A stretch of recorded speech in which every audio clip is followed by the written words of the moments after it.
Good morning students. मैं doctor सुधा मित्तल।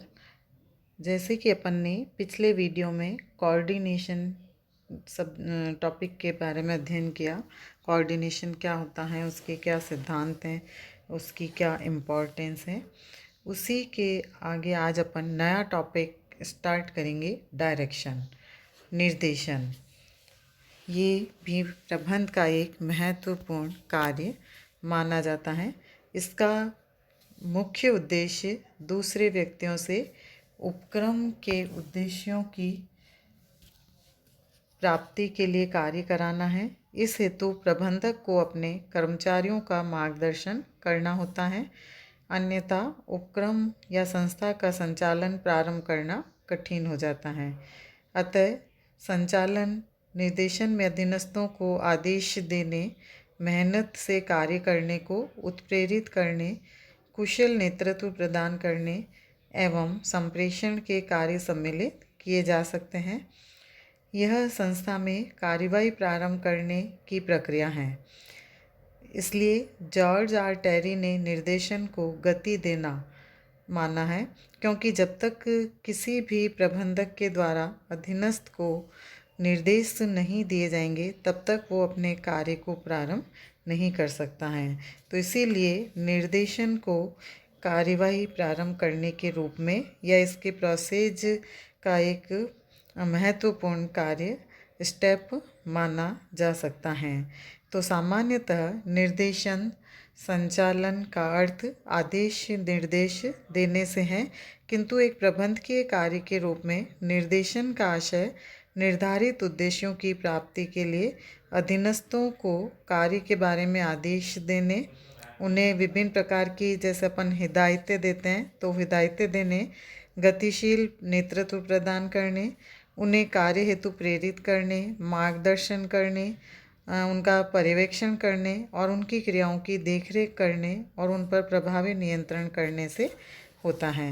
तो इस प्रकार से निर्देशन के माध्यम से नेतृत्व का उपयोग करते हुए अधीनस्थों को नियंत्रित करने का प्रयास किया जाता है।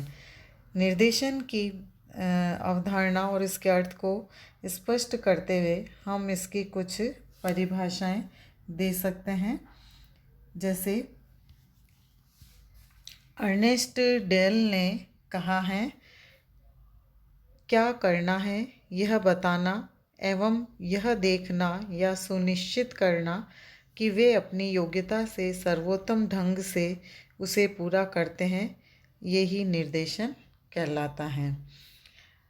यानी direction is the telling people what to do and seeing that they do it to the best of their ability।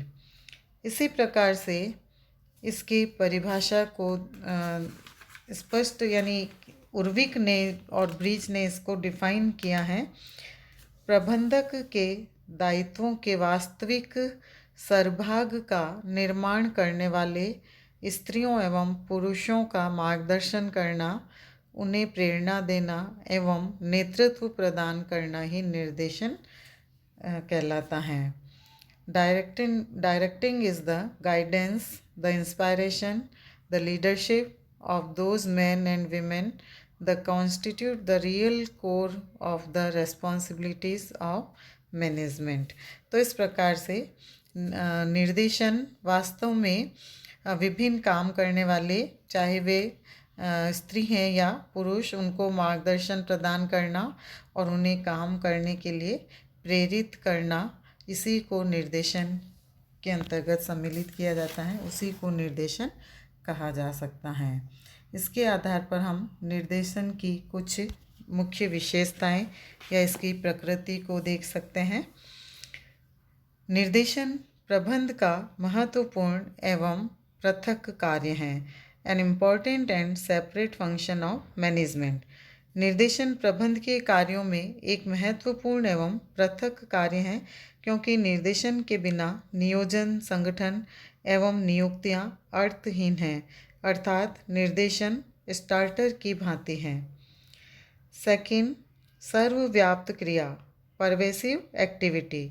प्रत्येक संस्था चाहे छोटी हो या बड़ी, प्रबंध के सभी कार्यों, प्रबंध के सभी स्तरों, प्रबंधक वरिष्ठ हो या कनिष्ठ, उनके पीछे एक भी कर्मचारी कार्य करता है तो उसमें निर्देशन व्याप्त है।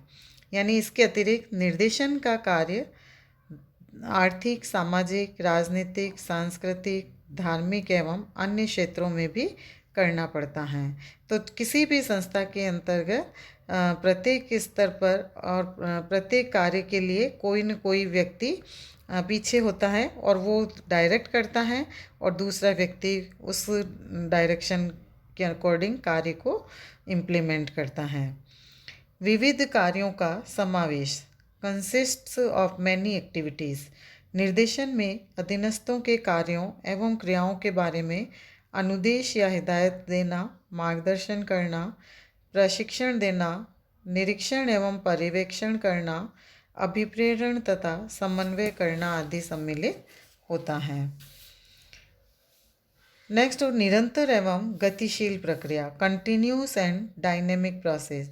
निर्देशन एक निरंतर प्रक्रिया इसलिए है क्योंकि जब तक संस्था चलती रहती है तब तक प्रबंधक अपने अधीनस्थों को आदेश, निर्देश, मार्गदर्शन एवं प्रोत्साहन देते रहते हैं। इसी प्रकार निर्देशन एक गतिशील प्रक्रिया भी है क्योंकि परिस्थितियों एवं वातावरण के अनुसार इसके सिद्धांत, तकनीकें एवं अवधारणाएं भी बदलती रहती हैं। इसलिए इसको हमेशा चलने वाली कार्य के रूप में करना पड़ता है। व्यापक कार्य, वाइड फंक्शन। निर्देशन प्रबंध का एक व्यापक कार्य है क्योंकि इसमें केवल अनुदेश या आदेश देना ही सम्मिलित नहीं है, अपितु इसमें अधीनस्थों को उनका मार्गदर्शन किया जाता है। प्रेरणा, नेतृत्व, संप्रेषण, समन्वय, निरीक्षण आदि सभी कार्यों को इसमें सम्मिलित किया जाता है। निर्देशन का प्रवाह, फ्लो ऑफ डायरेक्शन। निर्देशन का प्रवाह हमेशा उच्च प्रबंध से निम्न प्रबंध की ओर होता है क्योंकि जो आदेश, अनुदेश, निरीक्षण, पर्यवेक्षण, नेतृत्व, मार्गदर्शन एवं अभिप्रेरण निम्नाधिकारियों को ही होता है, यह कभी भी निम्न प्रबंध से उच्च प्रबंध की ओर प्रवाहित नहीं होता है। यानी ये ऊपर से नीचे की ओर ही प्रवाहित होते हैं और अधीनस्थों को ही डायरेक्शन दिए जाते हैं। प्रबंध का क्रियातंत्र, मैनेजमेंट इन एक्शन। यह प्रबंध का प्रभावकारी क्रियातंत्र है जो प्रबंध को सक्रिय बना देता है। इसका कारण यह है कि निर्देशन द्वारा भौतिक एवं मानवीय संसाधनों को रूपांतरित करने का कार्य किया जाता है। यही नहीं, निर्देशन से संसाधनों से इच्छित परिणामों की प्राप्ति भी की जा सकती है। संयोजनकारी एवं समन्वयकारी कार्य, कनेक्टिंग एंड कोऑर्डिनेटिंग फंक्शन।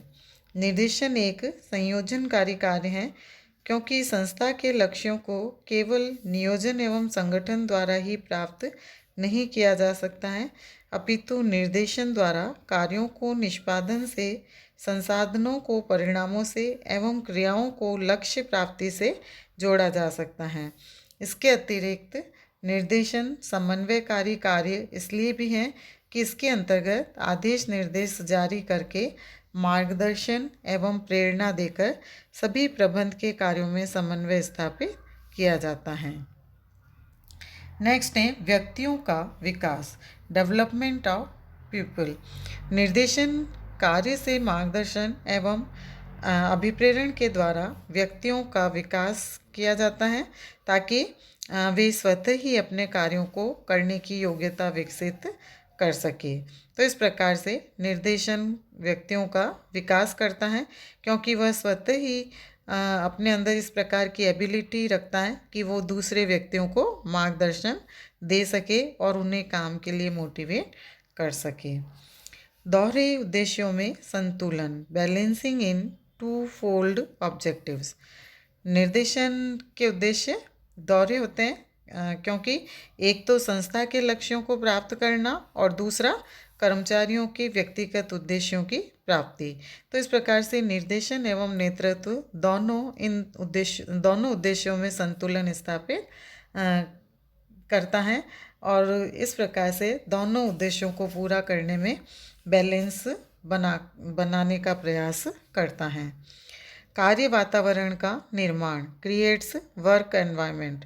निर्देशन प्रबंध का एक ऐसा कार्य है जिसके द्वारा संस्था में कार्य निष्पादन का वातावरण तैयार किया जाता है ताकि कर्मचारी पूर्ण लगन, उत्साह एवं स्वेच्छा से व्यक्तिगत तथा संस्थागत उद्देश्यों की प्राप्ति के लिए कार्य कर सके।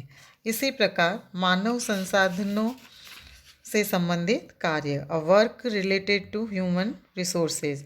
निर्देशन का प्रत्यक्ष संबंध मानवीय संसाधनों से है, इसलिए इसमें प्रबंधक कर्मचारियों अधीनस्थों को आदेश, निर्देश, मार्गदर्शन देता है और निरीक्षण, नेतृत्व एवं उन्हें अभिप्रेरित करता है। तो इस प्रकार से ये ह्यूमन रिसोर्सेज यानी मानव संसाधनों से संबंधित कार्य हैं, क्योंकि जो भी आदेश निर्देश दिए जाएंगे तो वो व्यक्तियों को ही दिए जा सकते हैं और व्यक्तियों के माध्यम से ही उन्हें आदेशों के अकॉर्डिंग कार्यों को पूरा करवाया जा सकता है। तो ये इन विशेषताओं के आधार पर हम देख सकते हैं कि निर्देशन एक महत्वपूर्ण प्रबंध का कार्य है जिसके माध्यम से कार्यों को इम्प्लीमेंट, क्रियान्वित करवाया जाता है और व्यक्ति अभिप्रेरित होकर कार्यों को पूर्ण करने में और संस्था के उद्देश्यों को प्राप्त करने में अपना अधिक से अधिक सहयोग प्रदान करता है। अब अपन बच्चों नेक्स्ट क्लास में अध्ययन करेंगे निर्देशन के सिद्धांत या निर्देशन के आवश्यक तत्व। धन्यवाद।